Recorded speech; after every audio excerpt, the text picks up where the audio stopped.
Greetings and salutations. This is Carla from Montego, JA, and I'm a little bit frustrated because I recorded this entire vlog before and had to re-record it because I had my headphones in. Anyway, I also have to rush because it's after 9. I'm still not home, and I live in St. James, and I don't know if you know, but St. James is in the middle of a flare-up in gun violence, um, and so it's really not safe to be on the road after a certain time. I am doing this vlog because I think that there are some conversations that we need to have with each other and with ourselves about how we are complicit in creating the situations that we are asking God to come and intervene in right now.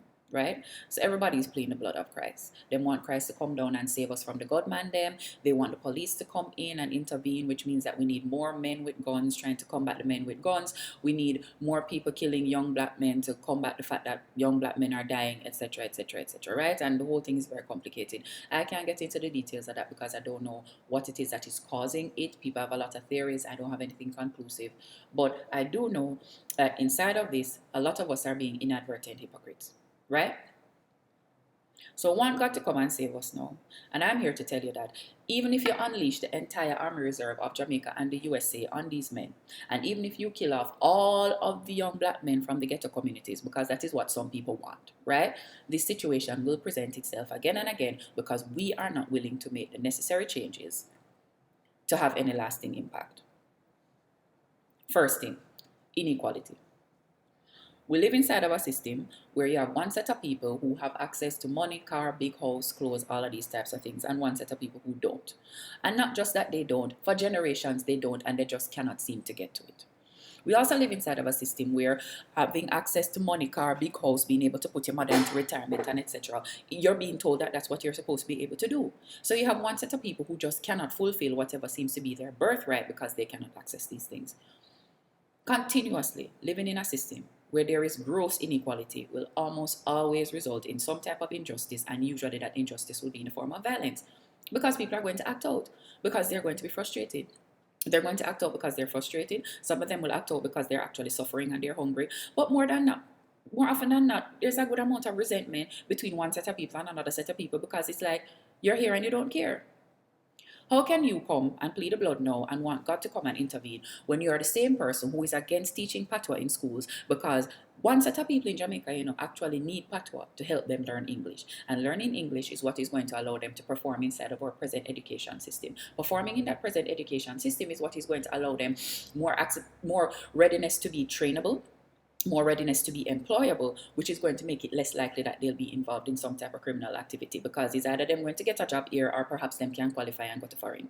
But you don't want patois in your school because you don't want your good, clean uptown or middle class child to come in patois with this contact with this slave language. So why are you then shocked when this person that you denied the right to an education based on your policy shows up at your door in the form of a gunman? Right? How long can you continue to ignore the needs of the poor, to act as though there are not poor people in your community, to act as though there are not poor people in Jamaica, to allow the creation of political garrisons, to allow the injustices that police do when they go into these communities? How long can you sit there and allow this and not expect that these people will begin to resent you or feel like you're against them because you're surely not for them?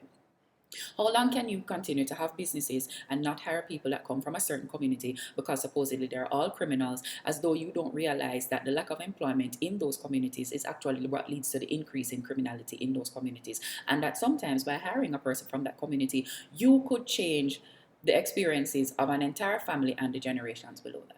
How long can you continue to judge one set of people because of how they think and how they act and how they look and what them do with them body and not expect that those people are going to be resentful of you?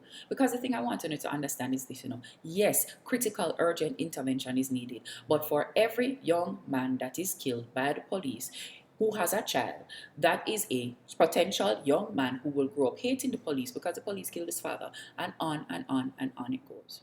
So some people will say, well, this is the only, that you're talking as though like it's rich people that are being killed. Yes, there's resentment between the poor and the rich, but it's not the rich that are being killed.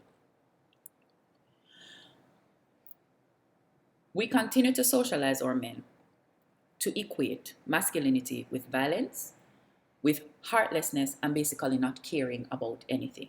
We raise our boys to be heartless. We tell them that they are not supposed to be emotional, they are not supposed to be soft, they are not supposed to be tender, and in particular, they are not supposed to feel these things towards men, which means that we raise a set of men who are incapable of having compassion for other men.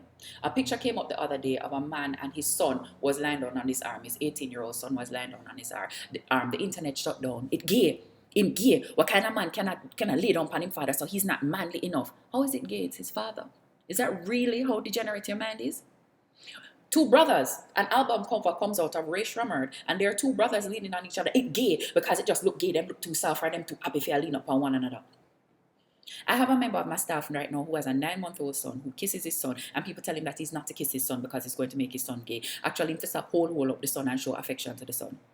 So what you are asking him to create is a man who has no feelings towards a man other than hatred or distance.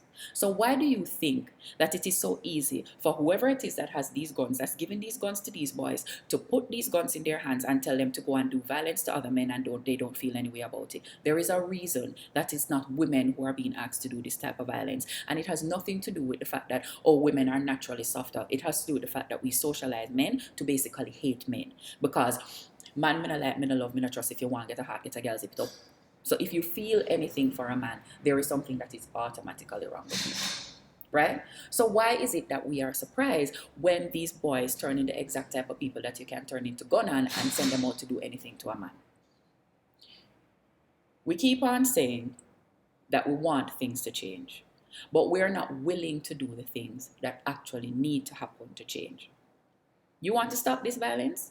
Or you want to stop the re-emergence of this violence in 10 years or 15 years? Then when your son falls, pick him up and hold him and let him cry and tell him that it is okay for him to cry. Allow your son to sit beside another boy. Allow your son to hug another boy, or to hug his father, or to hug his brother. Stop creating this distance between men, or teaching them that they are naturally each other's enemy, which makes it so easy for them to do violence to each other without feeling any remorse because they don't have compassion for anybody named man. Stop teaching your sons that to be heartless is better and stronger, and that emotions are a sign of weakness or something that is girlish. Because if you don't do that, then all that is going to happen is the next time you have an increase in money coming into a community because something like scamming emerges and then them start to clamp down on it, the men are going to start responding violently to what they perceive as some type of threat to their income. If we keep on telling men that them exist to provide for woman and father and mother and everybody, and then you take what them means to provide and you tell them that violence is the only response a man can have to something, they're going to respond violently. If you keep on teaching men that heartlessness is the way that they're supposed to express their masculinity, it will be easy for a politician or businessman or whoever to come and put gun in at them and tell them, say, yeah, go out there, go shot a man, because he will actually be fulfilling his contract as a man in doing that. But first, you're going to have to give up the idea that your son being soft is going to make him gay, or that it is going to make him into a girl. But beyond that, you're going to have to give up the idea that your son being somehow feminine is a downgrade for him. So this is the work you have to do, Jamaica. Do you want to live or not? Because if you do want to live, you're going to have to get over some of your classism, your tendency to oppress one set of people in favor of yourself, and the foolishness that you have passing for masculinity right now. It is on you. You can make a decision about what you want to do. I have to go home because gone out there. Love, peace, and chicken grease. Goodbye.